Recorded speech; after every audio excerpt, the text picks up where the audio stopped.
Vamos ao profeta Isaías, no livro do mesmo nome, Isaías capítulo 26, versículo 3 e 4. Isaías 26,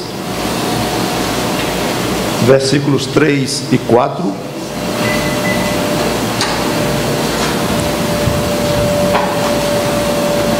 Diz assim, Isaías 26, 3 e 4. Tu, Senhor, conservarás em perfeita paz aquele cujo propósito é firme, porque ele confia em ti.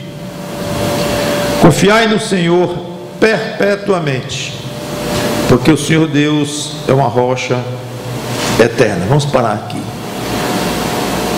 Santo Deus, nosso bom Pai, pedimos que Tu nos ensines com essas verdades colocadas aqui pelo Teu servo Isaías, que tenhamos a confiança em Ti como um alvo muito importante, para não dizer básico, das nossas vidas.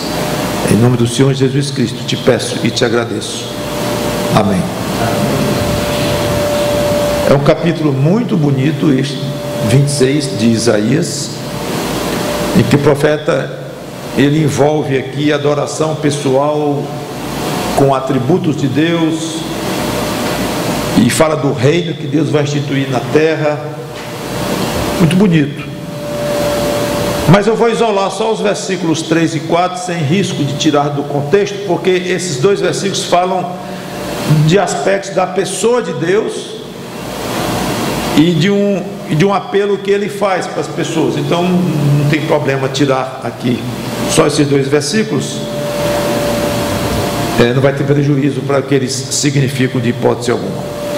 Então no versículo 3, Isaías fala de um benefício que Deus concede ao certo tipo de pessoa. Que tipo de pessoa? Aquele cujo propósito é firme. Então Isaías está falando de alguma coisa que Deus concede a esse tipo de pessoa, aquele cujo propósito é firme. O que é ter propósito firme? É saber o que quer, ter alvos bem definidos e lutar por aquilo, contornar obstáculos que estão na frente, que estão tentando impedir de você conquistar aquilo ou seguir por um certo rumo.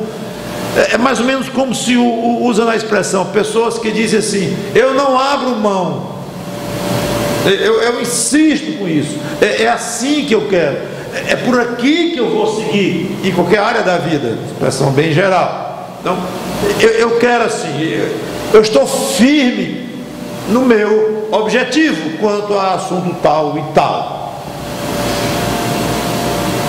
Só que há um problema, ou só em dizer aquele cujo propósito é firme, deixa algo no ar ainda.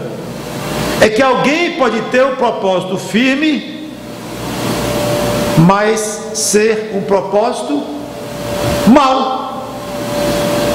Então não é virtude só a pessoa ter um propósito firme, porque tem que se examinar que propósito é esse, que objetivo é esse. Quando a Bíblia diz que o mundo inteiro jaz do maligno, então infelizmente nós podemos dizer que a maioria das pessoas tem propósitos errados, mesmo firmes, mas errados, maus. Só que o texto vai além. Isaías não nos deixa com esse problema aqui, porque ele fala de alguém que tem um propósito firme e o que? Versículo 3: confia em ti. Tu, Senhor, conservarás em perfeita paz aquele cujo propósito é firme, porque ele confia em ti. Então é um propósito correto, tão correto que está incluída a confiança. ele insiste naquele propósito, ele não abre mão daquele rumo, porque ele sabe que é o certo. Deus quer assim, ele confia em Deus, então mesmo que as circunstâncias sejam contrárias, mas ele não abre do seu propósito, porque ele confia em Deus. Então óbvio que é um propósito afinado com os padrões de Deus, fica evidente isso. Qual é então o benefício que alguém assim recebe de Deus? Aí eu estou vindo de trás para frente desse versículo, não sei se vocês já notaram. Então agora no começo do versículo responde a pergunta: tu, Senhor, conservarás em perfeita paz aquele que tem um propósito firme e um propósito correto, porque ele confia em ti. Conservará em perfeita paz. Estive olhando a palavra perfeita do hebraico, uma língua difícil, e muitas vezes uma palavra usada num certo sentido é tirada, ela tem um outro significado literal, mas figuradamente então significa aquilo que o escritor quer dizer. E às vezes uma palavra tem vários significados, diferente do grego, que é muito mais exato, muito mais preciso. Aí eu descobri que a palavra aqui no hebraico, traduzida por perfeita, significa ouro puro, ou refinado. O sentido mais básico dessa palavra aqui é refinado, puro. Eu achei que valia a pena comentar isso com vocês. É como se dissesse: Deus conservará numa paz pura, refinada, especial. Aí eu me lembrei de que o Senhor Jesus Cristo disse: eu vos dou a minha paz, deixo-vos a minha paz, não como o mundo dá. É uma paz diferente, é uma paz especial. Curioso isso. Então aqui, em pleno Isaías, 750 anos antes do Senhor Jesus Cristo vir ao mundo, Isaías, Deus já fala através de Isaías de uma paz diferente que Deus dá, uma paz pura, que vem dele. Gostoso ouvir isto. Duas observações. Manter um propósito firme, baseado nas coisas de Deus, no mundo que jaz no maligno, não é fácil, é uma luta. A luta da carne contra o espírito, a guerra espiritual em que nós estamos envolvidos. E é muito conhecida esta luta, muito falada nas escrituras essa luta, não é uma novidade, mas é bom sempre lembrar: é difícil conservar propósitos firmes. Vou dizer de outra forma, é difícil ser firme nos propósitos quando esses propósitos são os de Deus, porque o mundo é contra esses propósitos. Então, alguém poder dizer: eu não abro mão dos meus propósitos cristãos, essa postura de vida é difícil tomar, e não só tomar, como exercer especialmente. Não é uma coisa gostosa, natural, não, mas é algo que vai contra a correnteza. Mesmo assim, no auge dessa luta, Deus nos dá paz, e até valoriza mais ainda essa paz que Deus nos dá, como se fosse: você vai ter muitas lutas por causa desses propósitos nos quais você não abre mão, mas eu vou lhe dar paz no meio disto tudo. E é muito conhecido o Salmo 27, versículo 3. Não fala a palavra paz, mas é implícita lá a tranquilidade, a serenidade com que o salmista aqui enfrenta. Vamos ver o que ele enfrenta aqui, Salmo 27, versículo 3. Ainda que um exército se acampe contra mim, não se atemorizará o meu coração. E se estourar contra mim a guerra, ainda assim terei confiança.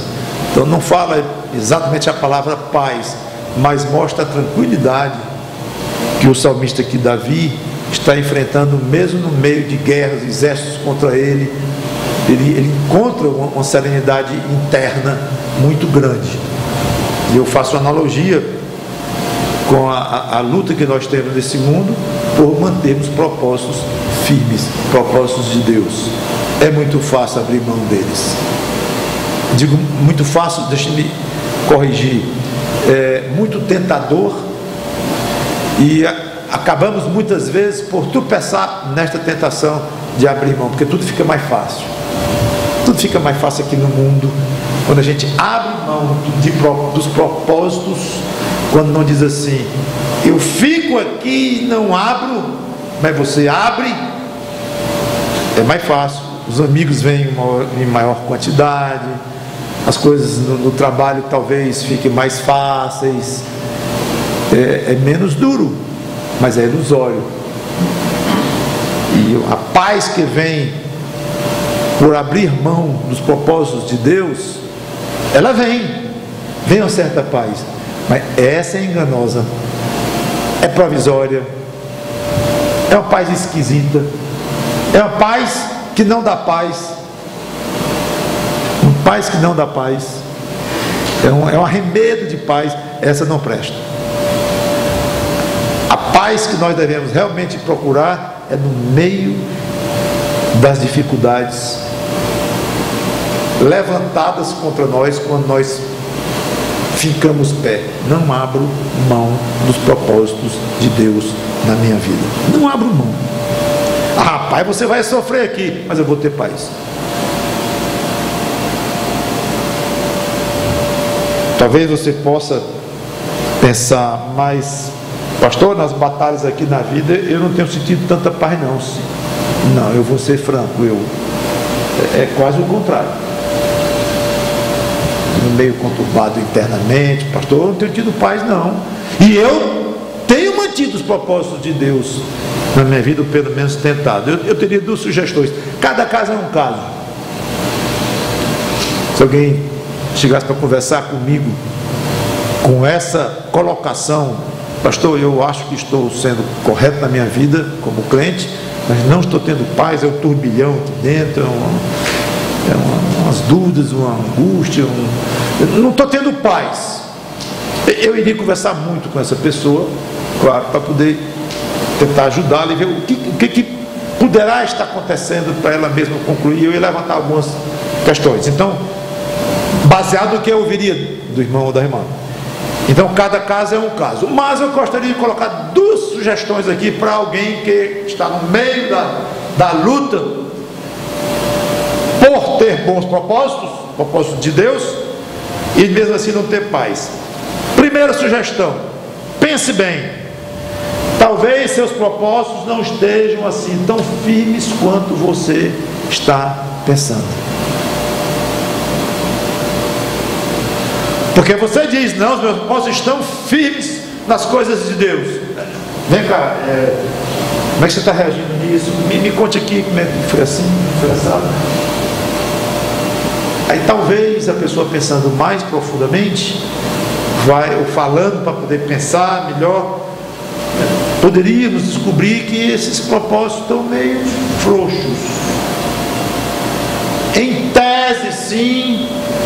De uma maneira bem geral, sim, ele segue caminhos cristãos corretos, mas quando aperta, quando as coisas complicam, e ele tem que exercer coragem, e ele tem que mostrar firmeza mesmo, bater pés: não abro daqui, eu perco meu emprego,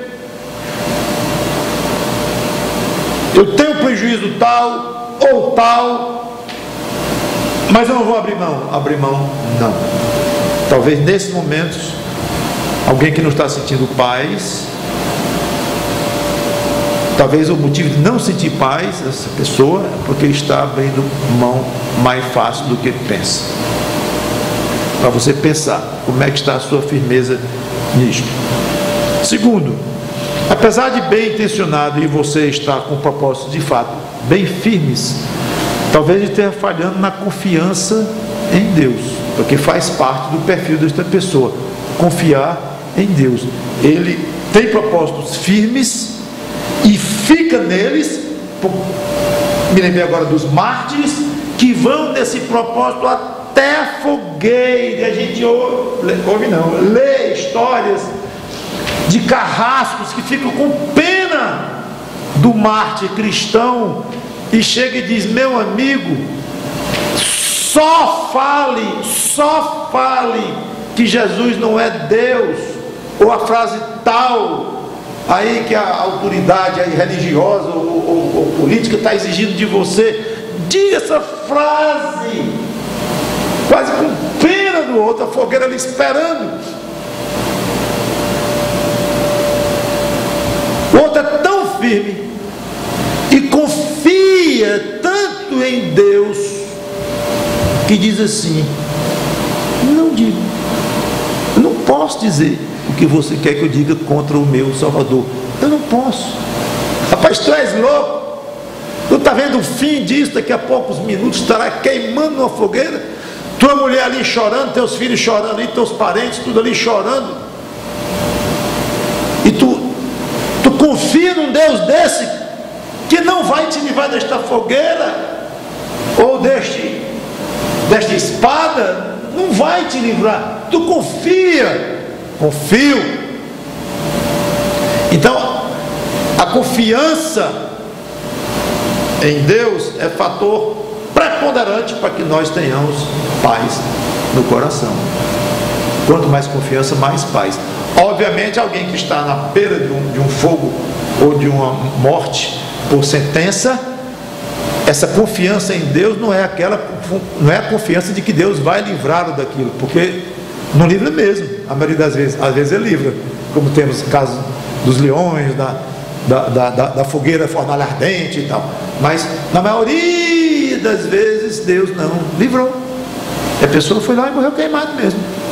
Então é uma confiança muito além, muito mais profunda do que uma confiança de que Deus não vai me deixar sofrer, Deus não vai deixar a minha mulher viúva, vai nada, na hora agora vai dar um jeito, vai chover e apagar o fogo. Não é bem assim.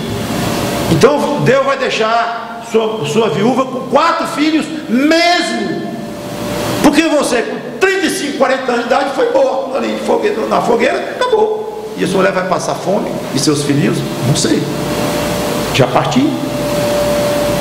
E Deus vai cuidar. Isto é propósito firme, mais confiança em Deus. Aí não é à toa que nós vemos pessoas cantando no meio do fogo, enquanto obviamente não perde os sentidos depois da própria vida, cantando no tronco, como Paulo estava lá. É propósito firme e confiança de que Deus está no controle e alguma coisa Ele vai fazer, mesmo que envolva a própria morte da pessoa. O gostoso do crente é que as coisas não acabam aqui. Quando a gente olha para os padrões daqui, do mundo, e se preocupa com as coisas daqui e considera que bom é bom para cá, ruim é o que é ruim para cá, aí nós complicamos muito. Quando a gente aprende a olhar para o céu, aí muda totalmente o foco. Então o ruim para cá pode ser o bom pode ser o ruim, aqui fica tudo diferente. E o que acontecer aqui, o que interessa é lá. E lá só vai a paz com as coisas de lá só vai funcionar com confiança em Deus, um Deus que nós estamos vendo. Versículo 4, finalmente eu quero encerrar. Ele diz, estou em Salmos, voltamos a Isaías 26.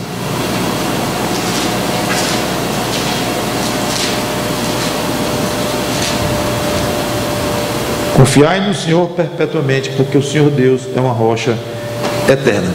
Quando no versículo 3, falava no versículo 3, ele se dirigia diretamente a Deus. Agora ele fala ao leitor, ele mudou. E agora ele desafia objetivamente o leitor a confiar em Deus, ou confiar mais. Se alguém já confiava, confie mais ainda em Deus. E não de maneira provisória, observe, mas perpetuamente em circunstância qualquer. E ele explica por quê? Porque o Senhor, Deus, é uma rocha eterna. É interessante como você subindo numa rocha, numa pedra bem grande, que eu acho que todos nós já fizemos isso em alguma fase da vida, numa cidade do interior cheia de pedra, Quixadá, por exemplo, ou na praia, onde tem umas pedras, quebra-mar. Dificilmente alguém chega em cima de uma rocha daquela enorme, pisa ali e se sente inseguro. Você não consegue cair. Pensa nisso. Ao contrário, isso aqui não cai nunca. Posso cair eu daqui de cima e escorregar. Essa rocha aqui não cai não. É interessante. Uma rochinha de nada, de 5 metros de altura que a gente escala lá, a gente sente seguro. Mas Deus, que é uma rocha eterna, em Deus a gente não sente seguro muitas vezes e fracassamos. Que contrassenso. Ele olha para uma pedra dessa que ele criou de 5 metros de altura, ou 20 ou 30, isso é um grão, isso não vale nada. Ele sopra, aquilo se dissolve. Agora ele é uma rocha eterna. Quem é que vai soprar sobre ele para dissolvê-lo? Quem é que vai alterar a existência dele, ou o caráter, ou qualquer coisa dele? Essa é uma rocha. Então o profeta está aí, ele é uma rocha eterna, gente. Confie perpetuamente, todo o tempo, nunca pare de confiar em Deus.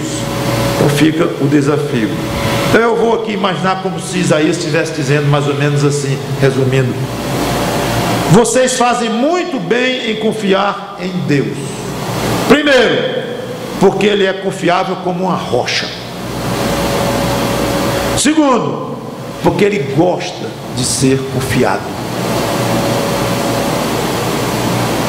Tanto gosta que, terceiro, Ele enche de paz aquele que confia nele e insiste em seguir pelos propósitos dele, e é firme naqueles que é firme nos propósitos dele. Para este Deus dá muita paz. Quer paz? Confie em Deus e firme o pé e diga: eu não abro os princípios dele. Vamos orar. Obrigado, Senhor Deus, por essa aula de Isaías quanto à questão da paz no nosso coração. Uma paz pura, uma paz refinada, vinda diretamente de Deus, uma paz diferente da paz do mundo, uma paz de Cristo. Obrigado, Senhor Deus, por esta lição. Queremos esta paz? Sim, ela está ao nosso alcance, mas não vai ser fácil, porque ela vai exigir propósitos firmes, e é duro viver no mundo com propósitos diferentes dos teus. Então haverá lutas. Devemos então mostrar a nossa firmeza de propósitos e serenamente confiando em Ti. Com isto, Tu te agradas bastante e enche de paz, mesmo com o exército contra e guerra estourando ao redor. Obrigado por esses conceitos, e nos ajuda a viver aplicando esses conceitos. Em nome do Senhor Jesus Cristo. Amém.